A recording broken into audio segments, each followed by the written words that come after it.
7 October 2023નો દિવસ હતો અને શનિવારની સવાર હતી. ઇઝરાયેલની અસામાન્ય સવાર વર્ષ 1948 પછીની સૌથી પીડાદાયક સવાર બની ગઈ. અંધાધૂંધ ગોળીબાર, કાન ફાડી નાખે તેવા સાયરનનો અવાજ અને ચારે બાજુ અફરાતફરી. સરહદ પારથી આવેલા હમાસના લડવૈયાઓએ ઇઝરાયેલમાં તબાહી મચાવી દીધી. એક કાર્યક્રમ સંગીતનો હતો. જોતજોતામાં ત્યાં મૃત્યુનું તાંડવ શરૂ થઈ ગયું. સૂરજ ઢળતા હજારથી વધુ ઇઝરાયેલીઓએ પોતાનો જીવ ગુમાવ્યો હતો. લગભગ 250 લોકો બંધક બની ગયા. ઇઝરાયેલની વર્તમાન પેઢીએ આટલી મોટી તબાહી ક્યારે જોઈ ન હતી. ગાઝાના ફિલિસ્તીનીઓ માટે એક એવું યુદ્ધ શરૂ થઈ ચૂક્યું હતું જે આજ સુધી ચાલી રહ્યું છે. Hamas did in a way throw a big surprise.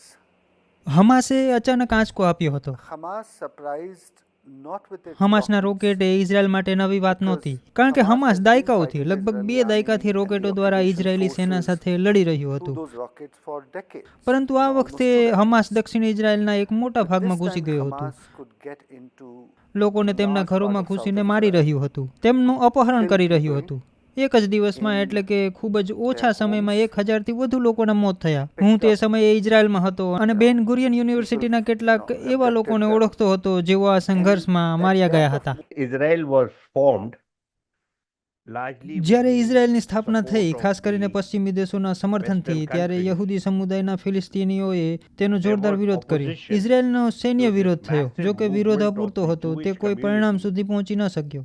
into Palestine. ઇઝરાયેલે 1948માં સ્વતંત્ર દેશ બનવાની જાહેરાત કરી અને ત્યારથી સંઘર્ષ ચાલુ છે. Opposition, this military 1967માં જોરદાર યુદ્ધ થયું જ્યારે ઇઝરાયેલે વેસ્ટ બેંક, ગાઝા અને પૂર્વીય જેરુસલેમ પર કબજો કર્યો. Israel was able to proclaim that ઇઝરાયેલે જાહેરાત કરી કે પૂર્વીય જેરુસલેમ અને પશ્ચિમી જેરુસલેમ હવે તેનો અભિન્ન ભાગ અને રાજધાની છે. આંતરરાષ્ટ્રીય કાયદામાં આને માન્યતા નથી. ઇઝરાયેલે વેસ્ટ બેંક અને ગાઝા પર પણ કબજો કર્યો છે. ઇઝરાયેલે હમાસના હુમલાનો તરત જ જવાબ આપ્યો. લડાકુ વિમાનોની ગર્જનાથી ગાઝા ધ્રુજી ઉઠ્યું. ટેન્ક ઝડપથી સરહદ તરફ આગળ વધવા લાગ્યા. ફિલિસ્તીનને ભારે નુકસાન સહન કરવું પડ્યું. ગગનચુંબી ઇમારતો ખાખમાં ભળી ગઈ. હોસ્પિટલોમાં ટિલ્લી ધરવાની પણ જગ્યા બચી નહોતી. લોકો જીવ બચાવવા માટે ભાગવા માંગતા હતા, પરંતુ ક્યાં જાય તે સમજી શકતા નહોતા. હવે 2 વર્ષ વીતી ગયા છે. અત્યાર સુધીમાં હજારો લોકો માર્યા ગયા છે. તેમાં મોટા ભાગે સ્ત્રીઓ અને બાળકો છે. મારા ઘણા મિત્રો આ યુદ્ધમાં માર્યા ગયા. તેમાં અહમદ અલ મસરી પણ હતા.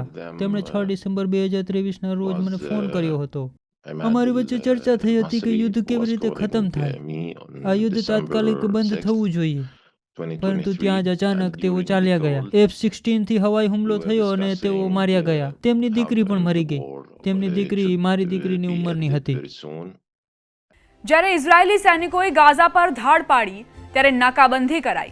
પછી તો ખોરાક, દવા, ઈંધણ દરેક વસ્તુની તંગી થઈ ગઈ.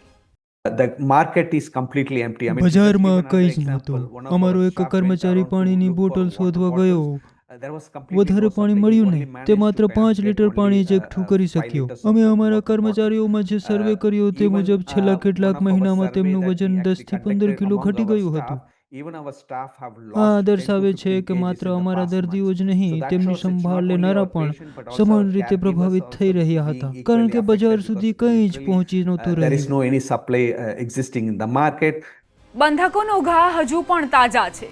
ઘણા લોકો આજ દિન સુધી ઘરે પાછા નથી ફર્યા. તેમાં માત્ર ઇઝરાયેલીઓ જ નહીં, અન્ય દેશોના નાગરિકો પણ છે.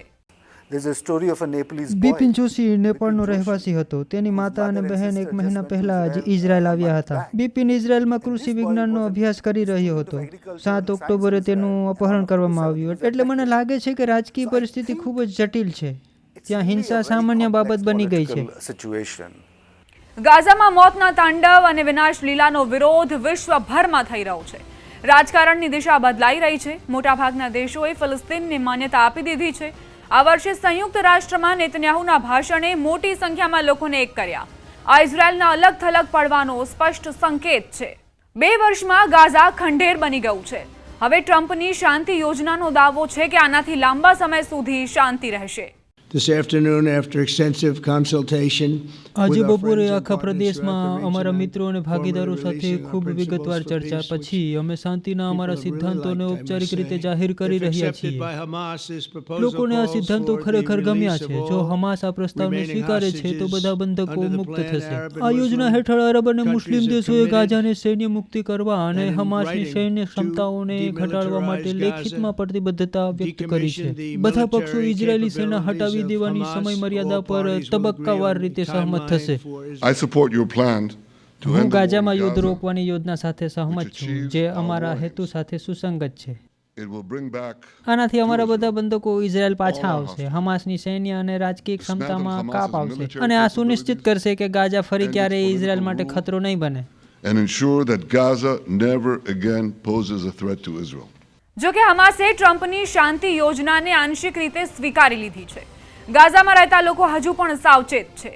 Unfortunately, we have a very દુર્ભાગ્યપૂર્ણ વાત છે કે ઇઝરાયેલી સરકારો સાથેનો અમારો અનુભવ ખૂબ જ ખરાબ રહ્યો છે.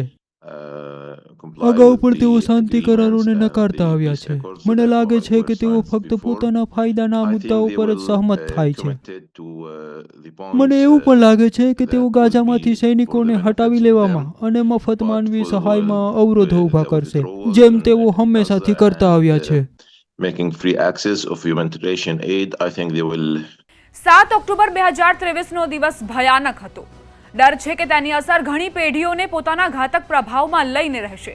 ઇઝરાયેલીઓને હંમેશા નરસંહાર અને અપહરણનો ડર રહેશે.